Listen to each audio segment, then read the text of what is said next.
Halo semuanya, perkenalkan nama saya Gede Januarta Prasetya. Saya mahasiswa Universitas Surabaya, jurusan Teknik Informatika, Fakultas Teknik, tahun ajaran 2020-2021. Hari ini saya akan membuat podcast di mana topik bahasannya adalah cara menanggulangi COVID-19. Topik bahasan kita kali ini sebenarnya sedikit klasik untuk dibicarakan karena mengingat kita sedang berada di situasi pandemi COVID-19 dan pastinya cara menanggulangi COVID-19 ini sudah banyak dibahas di berbagai macam wacana. Namun kita tinjau kembali kepada fakta yang ada di lapangan bahwasannya angka kasus COVID-19 di Indonesia masih sangat mengkhawatirkan. Apalagi ditambah di televisi, di sosial media, pasti kita temukan informasi terbaru mengenai kasus COVID-19 yang ada di Indonesia ini. Dan setiap harinya akan tercatat jumlah kasus COVID-19 di Indonesia. Berdasarkan hal tersebut, maka perlu ada cara agar COVID-19 ini dapat kita tanggulangi. Oke, sebelum kita ke topik utama bahasan kita, saya mau cerita sedikit. Kemarin saya sempat memposting sebuah story atau cerita di Instagram saya. Di situ saya membuat sebuah kuesioner sehingga pengikut akun Instagram saya bisa merespon postingan tersebut. Dan di postingan tersebut saya sudah melontarkan beberapa pertanyaan-pertanyaan kepada para pengikut akun Instagram saya. Di situ saya sempat bertanya kepada para pengikut di Instagram saya tentang pandangan mereka tentang COVID-19. Dan informasi yang saya dapat dan dapat saya simpulkan adalah bahwasanya pandangan mereka terhadap COVID-19 itu mencakup dua sisi positif dan negatif. Sehingga bisa kita simpulkan bahwasannya COVID-19 ini bagi seseorang tuh dipandang bisa positif dan negatif. Saya bisa berbicara seperti itu karena saya juga mengalaminya sendiri, di mana saya mengalami positif dan negatif dari pandemi COVID-19 ini. Contoh negatifnya adalah seperti yang kita tahu, kenyataannya bahwasannya COVID-19 ini adalah wabah penyakit. Dan wabah penyakit pasti membahayakan. Sama halnya dengan COVID-19 ini. Pandemi ini kita dituntut untuk membatasi gerak-gerik kita, membatasi aktivitas kita, dan lebih kepada bagaimana cara kita melindungi diri, menjaga kebersihan, melaksanakan protokol, kemudian tetap diam di rumah, dan lain sebagainya. Namun, suatu hal negatif belum tentu tidak memiliki sisi positifnya.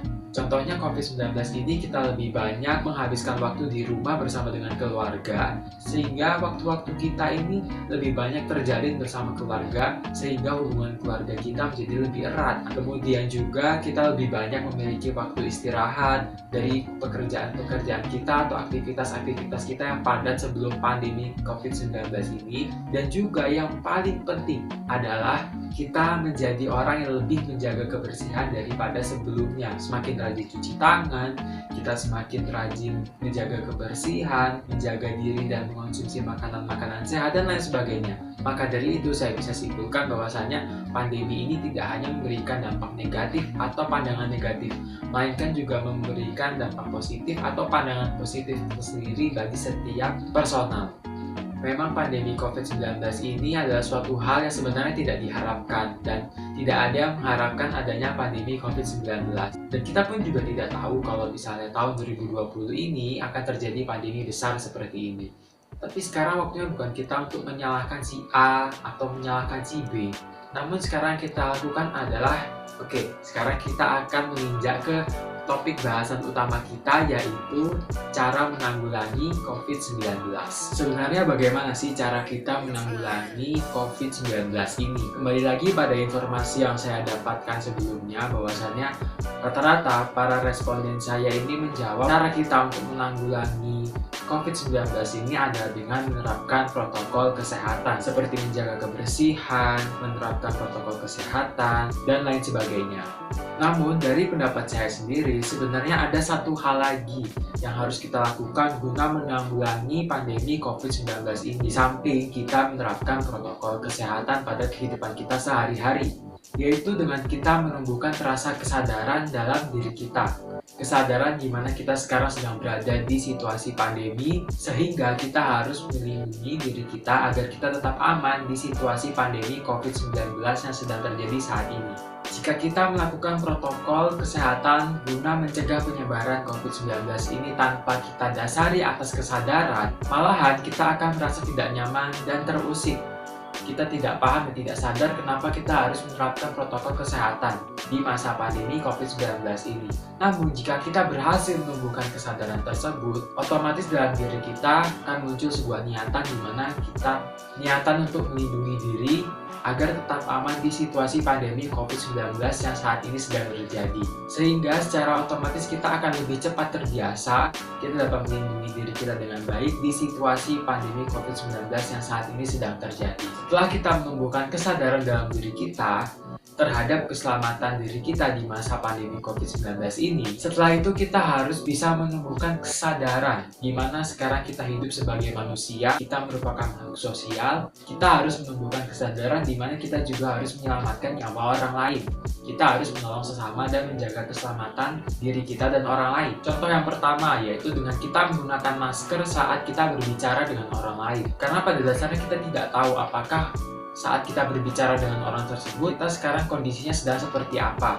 Apakah kita ini positif, atau kita di sini sebagai karier atau pembawa, atau kita sebenarnya di sini belum terjangkit sama sekali. Dan juga kita tidak tahu apakah orang tersebut sudah terjangkit COVID-19, ataukah dia sebagai karier atau pembawa, atau mungkin mereka belum sama sekali terpapar virus COVID-19.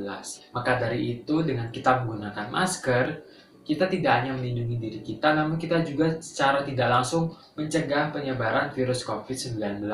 Sehingga kita dan orang lain tetap aman walaupun kita harus berinteraksi atau berbicara satu sama lain. Kemudian contoh yang kedua yaitu dengan menerapkan social distancing, di mana saat kita berinteraksi dengan orang lain, kita memberikan jarak aman. Sehingga pada saat kita berinteraksi, kita dan orang lain tetap aman dan terhindar dari paparan virus COVID-19. Dengan kita melakukan hal tersebut, kita menumbuhkan kesadaran dalam diri kita, maka kemungkinan kondisi pandemi COVID-19 saat ini bisa terselesaikan dengan mudah. Apalagi kita sebagai warga negara yang memiliki hak bela negara, sudah sepatutnya kita sama-sama saling bekerja sama antar satu sama lain, sama-sama berjuang di masa pandemi COVID-19 ini, supaya pandemi yang sedang melanda tanah air saat ini bisa segera berakhir, dan berharap kehidupan di tanah air ini bisa kembali normal seperti sedia kala. Itu tadi dia bahasan kita pada podcast hari ini. Dapat saya simpulkan bahwasanya COVID memang memberikan pandangan tersendiri bagi setiap individu, baik itu pandangan positif maupun pandangan negatif. Setiap orang memiliki pandangan yang berbeda-beda. Namun yang sekarang harus kita lakukan adalah bukan melihat apa yang kita pandang terhadap COVID-19 ini. Sekarang kita harus cari adalah bagaimana cara kita untuk dapat menanggulangi pandemi COVID-19 ini, yaitu dengan menumbuhkan kesadaran dalam diri kita menumbuhkan kesadaran diri kita untuk melindungi diri kita menumbuhkan kesadaran untuk melindungi satu sama lain, sehingga pandemi COVID-19 ini bisa segera berakhir dan juga aktivitas kita sehari-hari bisa berjalan normal seperti biasanya. Terima kasih untuk podcast kali ini. Terima kasih sudah berdiskusi bersama saya pada hari ini. Saya memohon maaf jika selama kita berdiskusi saya ada salah kata maupun perbuatan. Terima kasih untuk kesempatan kali ini. Sampai bertemu di kesempatan selanjutnya. Sampai jumpa.